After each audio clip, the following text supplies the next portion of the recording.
તો મિત્રો મારા બેન છે સકુબેન, એના બેન છે, એની અહીંયા અમે રોકાણા હતા ત્યારે જુનાગઢ.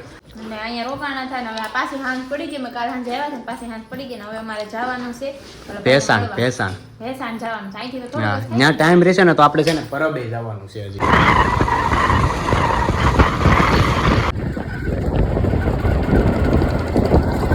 મિત્રો આપણે અત્યારે આવી ગયા છીએ કીટી પટેલની દુકાને. આ રીની દુકાન છે, તુલસી પાન આઈસ્ક્રીમ. હવે આગળ આવે છે અમને લેવા અહીંયા સુધી. અહીં સુધી માઇન્ડ પૈગા છે. આવી ગયા સેલિબ્રિટી. આવી ગયા. કેમ છે તમારે? કેમ છે? મજામાં? જય શ્રી કૃષ્ણ. હા શાંતિ. તમારે કેમ છે? લાંબા રૂટમાં એટલે તમને જવા જ દો. મને ખબર પડી કે આમથી એક્ટિવ આવે છે તો એક મતાણારી તો જ થાય ને. આમ ક્યાં મૂકતો આવો અમારી પાસે. અત્યારે ભાઈ ફાઇનલી છે ને ભાઈ આપણે કીટી પટેલના ઘરે ભોગી ગયા છીએ ને અમારે મિત્રને છે ને થોડુંક એવું લાગી ગયું છે. પગમાં ફ્રેક્ચર આવી ગયું કે ફ્રેક્ચર આવ્યું? કેમ કરતા આવી ગયું? કબડ્ડી રમતા પડી ગયા. કબડ્ડીમાં કોઈ ટાટીઓ ખેંચો તો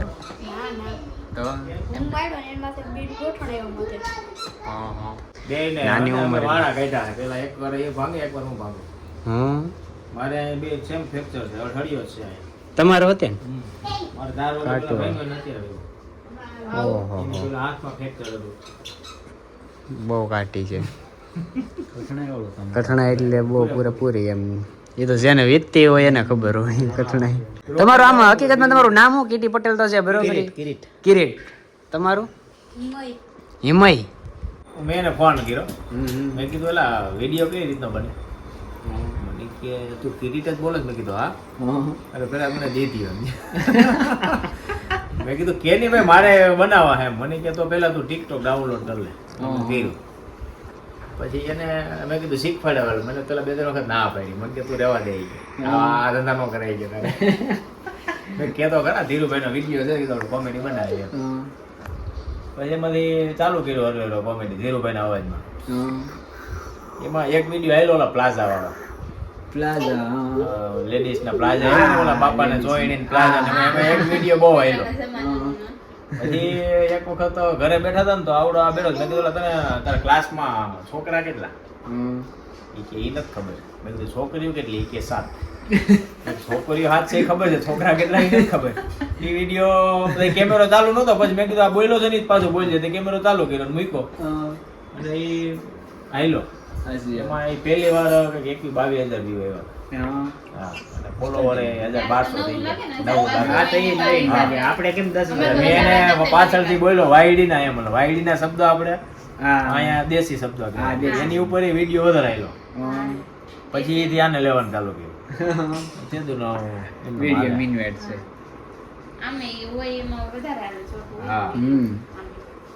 કારણ કે 2 જણા પરફેક્શન બધું એક્સપ્રેશન ને બધું જોવો ને તો એને બધું મેચ થતું એમાં એ વધારે ઉપડી વધારે નહીં. એક્ટિંગ એની કઈ ઘટે નહીં. અત્યારે નાના છોકરા વધારે વધારે હાલે. હા આપણે હું એકલો વિડીયો હોય ને એકલામાં તો એ માને કોક 2-3 સેકન્ડ જોવે બાકી ઉપર જવાની. ભેગો આ હોય ને તો એમાં વ્યૂ ડબલ હોય. વ્યૂ આવી જ જાય. એમાં એવું છે કે ખબર પડી જાય કે હશે ખરો આમાં એમ વિડીયોમાં. એ બાબતથી જોવે કપલના વિડીયો, નાના છોકરાના વિડીયો હાલે. અમે 3 જણા ઇન્વેટ છે ને ત્યારે વિડીયો આવેલા. અમે 2 બનાવતા તો જ ઓછા આવે. પછી ગ્રુપ હોય ને 5-7 જણાનું ગ્રુપ એટલે બહુ વિડીયો આવે. એમાં શું છે બધે ટોપિક અલગ અલગ માઇન્ડ બધાના ભેગા થાય. થોડું વિચારી બધું ખબર પડી જાય. અલગ જ થઈ જાય બધા વિડીયો બનાવે ને. પછી થોડો ટાઈમ આપી જાય. એક મન થાય ને તેને ઘરેથી તેડી આવે દુકાન લીધો ભાઈ રમણ પાછું દુકાન ટાઈમ જ નહીં એમ કેમ ટાઈમ પહેલેથી એમ કામે થઈ ને તે દું અમારે ટ્રેનિંગ જ એવી આપી હતી ને કે તમારે કામ જ કરવાનું, બીજું કાંઈ નહીં. એને કોઈ પાછા નથી ખેતી જ લેવાનું પડી. દિવાળી ઉપર અમે 2 વાગે દુકાન બંધ થયા, 2-2:30 વાગે સવારે 7 વાગે ખુલી જ ગયું. આખો એડિટિંગ કરો, ટાઈમ કાઢો, એ કરો ને ઉજાગરા બહુ કર્યા. મિત્રો અમે છે ને ભાઈ બહુ હેરાન કર્યા છે કિરીટભાઈને. હવે હાલો હવે નીકળ્યા. હવે નીકળીએ. હવે રજા લઈ.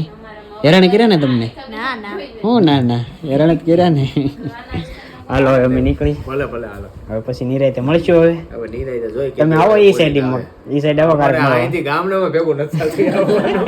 ધંધા એવા લઈને બેઠા હોય. અમે નીકળી જાય એટલે નીકળી જાય બાકી તો અમારથી ન હોય આ નીકળી સાઈડ જવાનું તો નીકળી જવાનું પછી પૂરું એટલે પછી એ વાત પૂરી એટલે ભૂલાઈ ગયું ઘરે શું કામ છે હું નહીં. તો મિત્રો અત્યારે અમે પરબ આવી ગયા હતા ને પરબ છે ને ભાઈ કોઈ માણસ કોઈ જોવા અત્યારે નથી મળતું પણ આમ તમે જો ચોખાઈ કેટલી રાખે ને આ મંદિર જો હાથ પડી ગઈ છે, મોડું થઈ ગયું છે. બહુ મોડું થઈ ગયું છે ને અહીંયા ભાઈ એટલું બધું પબ્લિક અત્યારે છે નહીં હાલમાં એટલે આપણે છે ને હવે આગળ કેશવત બાજુ નીકળી જવાનું છે દર્શન કરવા જવાનું છે હજી. આ બધી રૂમૂન છે બહુ ચોખાઈ કેટલી સ્વચ્છતા કેટલી જો અહીંયા લાઈટો પડી ત્યાંથી એ રાજુભાઈ નહીં સામે છે સામે સામે સામે પ્રવેશ બંધ છે ઓલી પણ પ્રવેશ ચાલુ છે મંદિર કેવું છે કાંઈ ઘટે નહીં તો કેટલી વખત આવી અહીંયા આ બીજી વખત છે. હું મિત્રો પહેલી વખત આવ્યો છું રાજુભાઈ તો આગળ આગળ દોડવા મળ્યા છે બહુ મોટી જગ્યા છે હો ભાઈ મંદિર છે જો કાંઈ ઘટે નહીં મંદિરમાં ચોખાઈ કેટલી બરફ જેટલી ક્યાંય ચોખાઈ નહીં હોય કેમ લાગે એક નંબર ગુજરાતમાં પરબ જેટલી ચોખાઈ થઈ નહીં. ક્યાંય નહીં કાંઈ કસરું તમે ન ભાળો રાજુભાઈ અમે તો વ્યવાસી દર્શન કરીને ક્યારે પ્રસાદી લેવા જાઉં તમે પ્રસાદીમાં ભાઈ કાંઈ ઘટે નહીં એવું છે હો ભાઈ ગરમ ગરમ ખીચડી બધું ગરમ નામ ચોખાઈ જો તમે ચોખાઈ એટલે કાંઈ ઘટે નહીં હોય ક્યાંય કચરો રાજુભાઈ ક્યાંય જોવા ન મળ્યો ક્યાંય નહીં આમાં શું છે ખબર છે આમાં એવું થાય કે જે જગ્યાએ કચરો પડ્યો હોય ને એ જગ્યાએ કચરો નાખવાનું મન થાય અહીં કચરો ક્યાંય નહીં એટલે આમને એમ થાય નહીં કાંઈ કચરો નાખવો આપણે નીક લાગે આપણે આ બધી જગ્યા છે હા એમ અહીંયા એટલી નાની જગ્યા છે ને કે તમને બતાવીએ ને તો બ્લોગ પૂરો થઈ જાય એટલી જગ્યા છે. બહુ ઝાઝી જગ્યા છે મિત્રો આપણે પ્રસાદી લઈ લીધી છે ને હવે તમને છે ને હું જગ્યા બતાવું ભાઈ આપણે જીવનમાં કોઈ દિવસ ક્યાંય આપણે પરબ જેવું ધામ જોયું નથી ને અહીંની ચોખાઈ તમે આમ નેક્સ્ટ લેવલ કાંઈ ઘટે જ નહીં જુઓ ક્યાંય તમે કચરો ન ભાળો ને જગ્યા એટલી મોટી છે ને કે તમે આખો દિવસ ફરો ને તોય થાકી જાવ એટલી મોટી જગ્યા છે ફરી ન રહ્યો તમે. આ રસોડું છે જમણવાર છે કવડું છે ને કાંઈ ઘટે નહીં ભાઈ આ રસોડું છે રસોડુંમાં કાંઈ ઘટે નહીં એક નંબર રસોડું છે ને આ બધી જગ્યા છે અમે કેટલું હાલ્યા ને ત્યારે અહીંયા પગ્યા જમવા જે અમે પ્રસાદીમાં ખીચડી હતી પછી દૂધીનું શાક ને કઢી પછી કઢી ગરમા ગરમ બધું ગરમ પરોઠા મજા આવી જાય પ્રસાદી કાંઈ ઘટે નહીં એવું આપે છે ને અહીંયા છે ને ભાઈ 24 કલાક પ્રસાદી ચાલુ હોય 24 કલાક એમ જ ગણવાનું ગમે ત્યારે આવો આમાં તમે જગ્યા જો તમારી નજર પોગે ને ત્યાં સુધી ભાઈ તમે ક્યાંય કચરો ક્યાંય નહીં ને લાઇટિંગ બધે મૂકેલી જો ક્યાં અંધારું લાગે ને આ બગીચા જેવું છે આ બધા આંબાના ઝાડ જ છે ને આવી જગ્યા છે ને આપણે જીવનમાં ક્યાંય જોઈ નથી. હું પરબ બીજી વાર આવી પહેલા હું આવી હતી 8-9 વર્ષ થઈ ગયા ત્યારે કાંઈ નહોતું એક ખાલી મંદિર હતું ને 3-4 રૂમ હતા ત્યારે હું આવી હતી. હું પહેલી વખત જ આવ્યો પહેલી વાર રાજભાઈ તમે પિક્ચર જોયેલું છે એકવાર અમર જેમાં આપણે ઓલો વિક્રમ ઠાકોર જે ઓલે પિક્ચરમાં એક હિરોણ હતા જે બન્યા હતા જાનકી કરીને હતા એને આ બનાવેલું છે પિક્ચર મેં તો એ મને યાદ આવી ગયું રાજુભાઈ કીધું કે એ પિક્ચર એના ઉપરથી બનાવેલું છે જ્યાં અમરમાનું છે ને મંદિર એના ઉપરથી બનાવેલું છે ને તો એ મને ખબર પડી કે એમાં એવું છે મંદિરમાં અંદર જઈને ફોટો વિડીયો કાંઈ શૂટ કરવાની મનાઈ છે એટલે આપણે કાંઈ એવું ઉતાર્યું નથી. આપણે બહારથી મંદિર દેખાય છે જોઈ લેજો. કોણ કોણ આવી ગયા છે પરબ જરી કમેન્ટ કરી દેજો. ને સંજય ને રાજુભાઈ પહેલી વાર આવ્યા ને આપણે આ બીજી વાર આવ્યા છે પણ ત્યારે આવું કાંઈ નહોતું. અત્યારે મને એમ થાય છે કે હું આ બીજી વાર આવી પણ એટલું બધું બદલી ગયું છે ને આમ તમે જવા દો. આ જગ્યા જ એટલી બધી મોટી થઈ ગઈ છે જો